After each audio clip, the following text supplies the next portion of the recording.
গৈ আছোঁ আমাৰ এতিয়া মাৰ্চৰ ভিতৰত আমি সৰ্বমুঠ 300খনমান আঁচনি আমি সম্পূৰ্ণ কৰিম বুলি আমি আশাবাদী আৰু 3খন আনুমানিক একোখন আঁচনিৰ ব্যয় 1.5 কোটি বা 2 কোটি টকাৰ ভিতৰত হয়। সৰু সৰু যিখিনি আমাৰ আঁচনি আছে আৰু ডাঙৰ যিখিনি আঁচনি আছে আমাৰ একোখন আঁচনি এতিয়া আমাৰ গ্ৰেটাৰ কাশী অঞ্চলত আমাৰ প্ৰয়াত পোৱা গৈছিল কাৰণে তাতে আমাৰ এখন ডাঙৰ আঁচনি লোৱা গৈছে গ্ৰেটাৰ কাশী, সেইখনৰ মূল্য 25 কোটি টকা।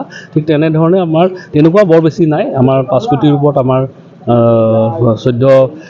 12-14খন মানে আঁচনি আছে। বাকী কিন্তু আমাৰ মুখ্য সংখ্যক আঁচনি আমাৰ এনেকুৱা 1.5 বা 2 কোটি টকাৰ ভিতৰত আছে আৰু আঁচনিসমূহৰ কামো আমি এতিয়ালৈকে আমি যিমান আশা কৰিছিলোঁ তাতকৈ আমি সৌভাগ্যৱান যে আমি তাতকৈ বেছি ভালহে প্ৰগ্ৰেছ পাইছোঁ আৰু বিশেষকৈ আমাৰ কণ্ট্ৰেক্টৰ যিসকল বন্ধুৱে আমাৰ ইয়াত কাম কৰিছে যথেষ্ট ভালকৈ কাম কৰিছে, আমাৰ লগত যথেষ্ট সহায় সহযোগ কৰি আৰু আমিও তেওঁলোকক যিমান পাৰোঁ আমাৰ ফালৰ পৰা সহায় সহযোগ কৰিছোঁ। কিন্তু আমি এটাই কৈছোঁ যে ৰাইজৰ আঁচনি ৰাইজলৈ আমি কৰি আছোঁ, গতিকে আঁচনিসমূহৰ কাম খুব সুন্দৰ হ'ব লাগিব।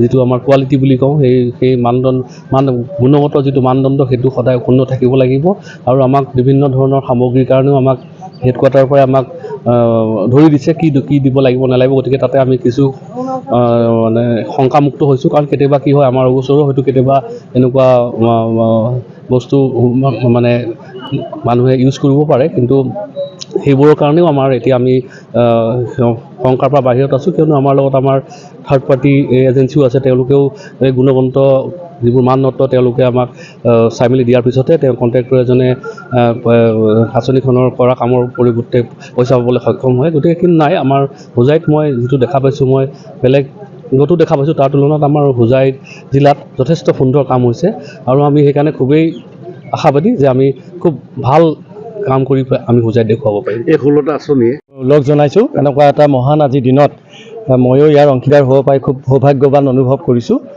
একেলগে ইমান সংখ্যক ৰাইজক আমি তেওঁলোকৰ দুৱাপদূলি মুখলৈ পানীখিনি আমি লৈ যাব পাৰিছোঁ। মই অনুৰোধ কৰিম, মই হোজাই টিমকো মই চেগতে খুব তেওঁলোকক ধন্যবাদ জনাইছোঁ। আটাইখিনিয়ে খুব কষ্ট কৰিছে, প্ৰশাসনৰো ছাপোৰ্ট, আমাৰ MLA ছাৰ 2জন MLA আজি আহিছিল, তেওঁলোকৰ ছাপোৰ্ট সঁচাই আৰু সৰ্বোপৰি ৰাইজৰ মানে যিখিনি সহযোগ। মই তৃতীয়বাৰৰ কাৰণে এই আঁচনিটোত আহিছোঁ, মানে ফুল এটা যেনেকৈ ফুলি উঠিছে আজি মানে সম্পূৰ্ণ প্ৰস্ফুটিত হৈছে। ৰাইজৰ সহযোগ সঁচাকৈয়ে মানে অনুকৰণীয়। মই আশা কৰিম যে খুব ছাকচেছফুল হ'ব জল জীৱন মিছন। ধন্যবাদ।